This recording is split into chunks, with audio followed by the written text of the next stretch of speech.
بسم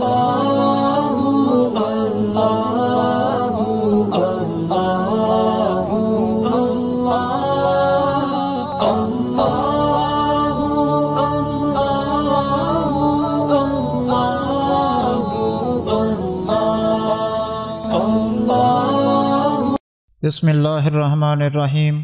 مدنی ڈا یوٹیوب میں خوش آمدید۔ السلام علیکم ناظرین، آج ایک اور عمل کے ساتھ آپ کی خدمت میں حاضر ہوں۔ آج رمضان المبارک کے چاند کو دیکھ کر اگر آپ ایک سورت پڑھ لیتے ہیں تو انشاءاللہ تعالی اللہ پاک آپ کی تقدیر، آپ کا نصیب بدل دے گا۔ دولت کی ریل پیل ہوگی، اللہ کریم آپ پر مہربان ہوں گے۔ جو آپ اللہ سے مانگتے ہیں آپ کو ملنا شروع ہو جاتا ہے۔ انشاءاللہ تعالی آپ نے ضرور اس کو پڑھنا ہے۔ آپ کی تمام تر پریشانیوں کا حل اللہ تعالی انشاءاللہ آپ کو مل جائے گا۔ رمضان المبارک اسلامی سال کے 9ویں مہینے کا نام ہے۔ اس کی بہت ساری فضیلتیں اور بہت ساری اس کی روایات ہیں، ہمیں مختلف حدیث مبارکہ میں ملتی ہیں۔ رمضان المبارک کی فضیلت کے بارے میں ایک حدیث پاک میں آتا ہے۔ حضرت ابو ہریرہ رضی اللہ تعالی عنہ سے روایت ہے کہ نبی کریم صلی اللہ علیہ وآلہ وسلم نے ارشاد فرمایا کہ جب رمضان کا مہینہ شروع ہوتا ہے تو آسمان کے دروازے کھول دیے جاتے ہیں۔ ایک روایت میں آتا ہے کہ جنت کے دروازے کھول دیے جاتے ہیں۔ ایک اور روایت میں آتا ہے کہ جہنم کے دروازے بند کر دیے جاتے ہیں اور شیاطین زنجیروں میں جکڑ دیے جاتے ہیں۔ ایک روایت میں آتا ہے کہ رحمت کے دروازے کھول دیے جاتے ہیں۔ یہ تمام بخاری شریف اور مسلم شریف کی حدیث مبارکہ ہے۔ ایک اور حدیث پاک پہ ہے، حضرت سلیمان فارسی رضی اللہ تعالی عنہ فرماتے ہیں کہ نبی کریم صلی اللہ علیہ وآلہ وسلم نے شعبان کے آخر میں وضع فرمایا، اے لوگو تمہارے پاس عظمت اور برکت والا مہینہ آ رہا ہے، وہ مہینہ جس میں ایک ایسی رات ہے جو 1000 مہینوں سے بہتر ہے، اور اس کے روزے اللہ تعالیٰ نے تم پر فرض کیے ہیں، اور اس کی رات میں قیام کرنا یعنی نفل قرار دیا گیا ہے۔ جو اس میں نیکی کا کوئی کام یعنی نفل عبادت کرے گا تو ایسا ہے جیسے اور مہینے میں اس نے فرض ادا کیے ہیں۔ جس نے ایک فرض ادا کیا ہے تو ایسا ہے جیسے اور دنوں میں 70 فرض ادا کیے ہیں۔ یہ صبر کا مہینہ ہے، صبر کا ثواب جنت ہے۔ یہ غم خوری کا مہینہ ہے، اس مہینے میں مومن کا رزق بڑھا دیا جاتا ہے۔ جو شخص بھی اس مہینے میں روزہ دار کو افطار کرائے گا تو اللہ تعالیٰ اس کے گناہوں کے لیے مغفرت کر دیں گے، اس کی گردن جہنم سے آزاد کر دی جائے گی۔ اس میں افطار کرانے والے کو ویسا ہی ثواب ملے گا جیسا روزے رکھنے والے کو ملے گا، بغیر اس کے ثواب کے کچھ بھی نہ کمی اس میں واقع نہیں ہوگی۔ ہم نے عرض کیا، یا رسول اللہ صلی اللہ علیہ وآلہ وسلم، ہم میں سے ہر شخص وہ چیز نہیں پاتا جسے وہ روزہ افطار کرائے، یعنی ہم میں اتنی گنجائش نہیں ہے۔ تو نبی کریم صلی اللہ علیہ وآلہ وسلم نے فرمایا، اللہ تعالیٰ یہ ثواب اس شخص کو بھی دے گا جو ایک گھونٹ دودھ یا ایک کھجور، ایک گھونٹ پانی سے ہی افطار کرا دے۔ جس نے روزہ دار کو پیٹ بھر کر کھانا کھلایا تو اللہ تعالیٰ اس کو میرے حوض سے سیراب کرائے گا، کبھی پیاسا نہ ہوگا یہاں تک کہ جنت میں داخل ہوگا۔ یہ وہ مہینہ ہے کہ اس کا پہلا حصہ رحمت ہے یہاں تک کہ وہ جنت میں داخل ہو جاتا ہے۔ پہلا حصہ انسان کے لیے اس مہینے کا رحمت ہے، درمیانی حصہ مغفرت ہے، اور آخری حصہ دوزخ سے آزادی کا حصہ ہے۔ جو اپنے غلام پر اس مہینے میں توفیق کرے گا یعنی کام لینے میں کمی کرے گا، اللہ تعالیٰ اسے بخش دے گا اور جہنم سے آزادی اور مرحمت فرمائے گا۔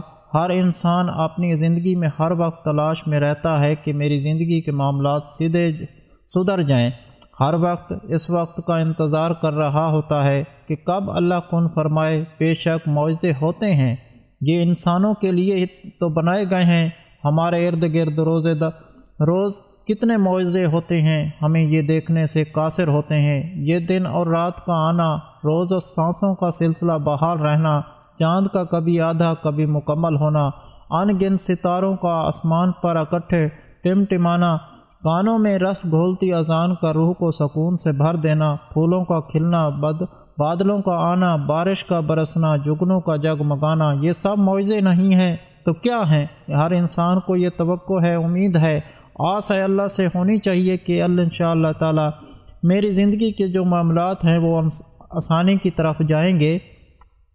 اللہ تعالیٰ خود قرآن کریم میں فرما رہے ہیں کہ ہر مشکل کے بعد آسانی ہے۔ جب اللہ کا وعدہ ہے تو اللہ کے وعدوں پر یقین ہونا چاہیے۔ آپ جب اس پر غور کرنا شروع کریں گے، آپ زندگی پر، آپ اپنے ارد گرد پر، اللہ تعالیٰ قرآن کریم میں فرماتے ہیں کہ کیا تم نے نہیں دیکھا؟ اللہ تعالیٰ خود قرآن کریم میں آپ کو تلقین کر رہے ہیں کہ اپنے ارد گرد دیکھو تاکہ تمہارے دل کو سکون آئے، تمہارے دل کو معجزوں کے ہونے کا احساس ہو کہ میرا اللہ معجزے کر سکتا ہے۔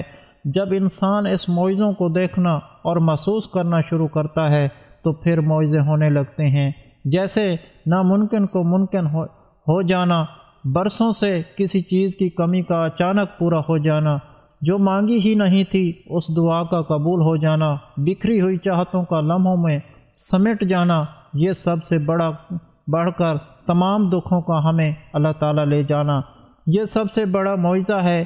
آپ قرآن کریم پڑھتے ہیں، آپ دعائیں مانگتے ہیں، اللہ سے مانگ مانگ کر تھک جاتے ہیں، لیکن آپ نے کبھی یہ سوچا ہے کہ میرے یہ مانگنا اللہ کو کیا پتہ اتنا پسند آ رہا ہو کہ اللہ میری صدا کو بار بار سننا چاہتا ہو، اس لیے اللہ تعالیٰ ان میں دیر کر رہے ہوں۔ آپ کبھی یہ تو نہیں سوچتے، آپ کو یہ ضرور پتہ لگ جاتا ہے کہ میری دعا قبول نہیں ہو رہی، لیکن اس کے پیچھے چھپی ہوئی مصلیحت کو آپ سمجھ نہیں پاتے۔ اللہ تعالیٰ آپ کو سمجھنے کی، عمل کرنے کی توفیق عطا فرمائے، آمین۔ جب رمضان المبارک کا چاند آپ کو نظر آئے، پہلی شب ہوگی، رمضان المبارک کا چاند نظر آئے گا، تو آپ نے کیا کرنا ہے کہ ایک مرتبہ سورۃ فتح پڑھ لینی ہے۔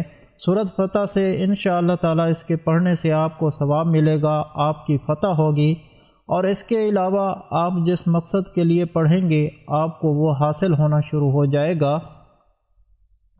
آپ اچھے نصیب کے لیے، اچھی تقدیر کے لیے، دولت کے لیے، اولاد کے لیے، جس مقصد کے لیے بھی آپ پڑھیں گے انشاءاللہ تعالیٰ اللہ کریم وہ آپ کو عطا فرمائیں گے۔